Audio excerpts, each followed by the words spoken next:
When you're involved in horse racing and you meet people from the outside world, what they want to know is, have you ever had a runner in the Kentucky Derby? And it's almost a joke to people in the game because there's like a million other races and very few make the Kentucky Derby. However, there is an owner who hasn't been involved in the game for that long, who had a horse in the Kentucky Derby last year. He's got a horse in the Kentucky Derby this year again. Jayson Werth, welcome to the show. How are things, my friend? No, they're crazy. We're here at Keeneland today, enjoying a delayed opening weekend. But yeah, we're going back to Churchill for the first Saturday in May for the second year in a row. And I kid around with people and I tell them that I guess it would have been 3 years ago now when Mage won. We actually somehow, long story, but we ended up in one of the winter circle suites for Derby Day. We got lucky. We got part of a group that bought one of the suites, right place, right time. So we were in the winter circle suites for when Mage won, and owning Dornoch, we felt like we won. And then the next year we go, and we're in the first suite. The year before we were in the 20th suite, and now here we are with Flying Mohawk, a $70,000 turf horse that we had aspirations of going to Kentucky Downs and going to hang out in Nashville and going to the races there. And here we are, run second in the Jeff Ruby at Turfway, act like we won, and now we're going back to Churchill, back to Kentucky Derby. I don't know, what our chances are, what our odds will be, but like Michael Jordan said, you miss 100% of the shots you don't take. I've heard that attributed to, respectively, I think, Jordan and Gretzky, but it's a darn good quote, no matter how you slice it. Whoever said it. Want to let folks know this video brought to you by our friends at TwinSpires.com, the Kentucky Derby Betting Challenge coming up on Derby Day. You can qualify all month long. TwinSpires.com, navigate over to that tournaments tab, get involved with horse racing's latest major tournament. Let's go back to the beginning with how you got involved with Flying Mohawk. Yeah. So, I jumped in with 2 feet. I maybe got in over my head at one point. We were like, oh my God, these horses are like, the bills, we're learning at a crazy rate, right? It's like you go from not knowing anything to learning things the hard way sometimes. But at one point it was like, all right, no more horses until these horses figure it out and they make it to the track or they run or whatever. And I bought a piece of a couple horses. There was a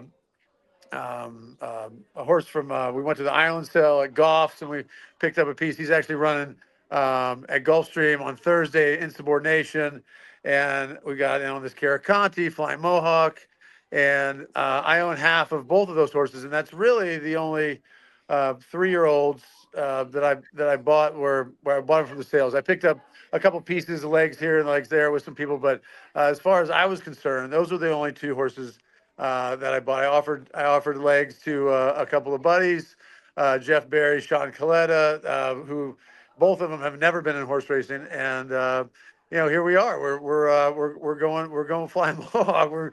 We're going to Churchill with 3 guys that have no idea what they're doing. When was the first time you thought, hey, maybe the Derby is a possibility for this horse? Whit called me, I don't know, 6 weeks, 8 weeks ahead of time. We knew we had a good horse with Flying Mohawk. He ran an Aqueduct in a grade 2 as it was a challenge race for the Breeders' Cup. Pilgrim Stakes. The Pilgrim, and he ran 5th, but he was like this far from running 3rd. He didn't have the best trip, and if he ran 3rd, I think we had enough to go to the Breeders' Cup. We wouldn't have taken him. His next race at Churchill, he won by 6 or 7, and that would have been his Breeders' Cup race. So that was when it was like, man, this dude's for real. But about 8 weeks before the Jeff Ruby, Whit called me. He's like, hey, I got a great idea. And I was like, yeah. He's like, yeah, I think let's go take a shot at the Ruby. It's Polly. Karakontie's run good on Polly. This horse is training like a monster. We we kind of got off him over the winter, so we'd have a good 3-year-old season with him. But he's like, yeah, man, like let's go check it out and see what happens. Like, we can always go run in the Transylvania. We can always go run in the American Turf Classic if we don't draw into the Ruby. But it was kind of like let's take a shot, right? Like let's see. So I was like, all right, I'm down. Let's go. Why not run a $70,000 turf horse in a Derby prep? Like, right? Like I'm all about it. So yeah, I didn't know. I mean, I thought he was live in the Ruby. Like I thought we had a shot. He ran a great race. He had some trouble. We didn't have the best trip, but we had the right trip, I think. And if the horse the one the Gammon horse, if we see him earlier, maybe we got a better shot at him. But we felt like we run 1 or 2 in the Jeff Ruby. We're going to the Derby. Let's go. And that explains, I presume, the celebration. You didn't actually think you'd won. You just knew that second was winning. I felt like it, right? I mean, going to the Kentucky Derby is winning. So we went and we made a second place winner's circle down by the winner's circle. Jeff Ruby came over. He had the roses draped over his shoulder. We got a good picture with him. And I mean, look, sometimes Ricky Bobby said if you ain't first, you're last. But in this instance, second place is pretty good. I do have one more. I have to ask you one baseball question, right? So this horse, what I've seen from him in his races, that desire to win, that fighting ability. He did have a tough trip early last time. He kept on fighting. Obviously you're going against some $1 million babies, some first round draft pick types, but isn't there something to be said for the human or the horse that has that innate ability to want to compete and will really throw down for you, even if they're theoretically maybe not the most talented in the contest compared to some of the others? Yeah, I mean, it's I mean, I make a lot of baseball references and draw a lot of parallels to what I did for a long time to this sport. But, like it's like in baseball, like, doesn't matter where you're drafted. It doesn't matter, how much money they paid you to become a pro.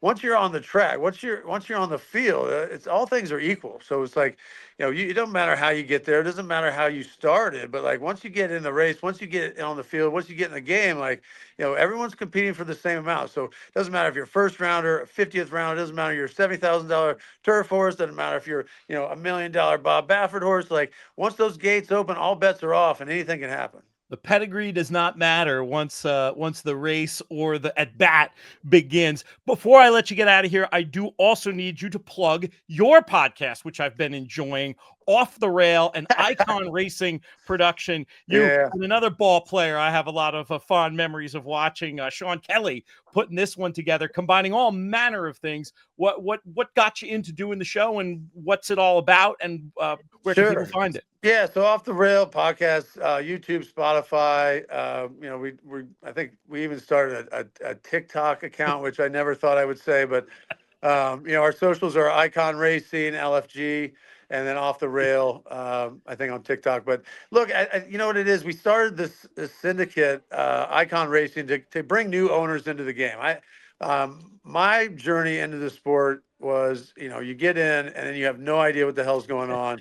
It's a tough sport to enter, but once you get in, you start learning and you start peeling back the layers. It is an unbelievable sport with unbelievable people. The horses are like truly magical, and I wanted to share it with people, right? So we started going around and kind of crowdfunding, getting some good, some people that want to get into horse racing. They don't know how.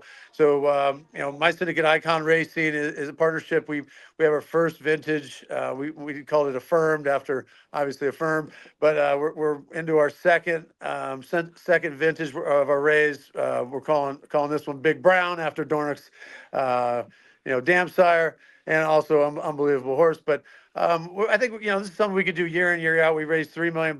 We got about 25 new owners into the game, and we're just the podcast is something as these horses go is a way for the new owners to kind of learn about the sport. Obviously, we get off the rails at times with me and Sean, and it's just a fun way to experience horse racing, and hopefully we're going to bring new owners in. We'll keep raising money, and we'll keep letting people know what a great sport horse racing is, and that it actually is easy to become a horse owner and a horse racing owner, because it's a lot of fun. Great stuff. Godspeed to you, my friend, and Godspeed Flying Mohawk. Flying Mohawk, let's go, baby. I'll see you there.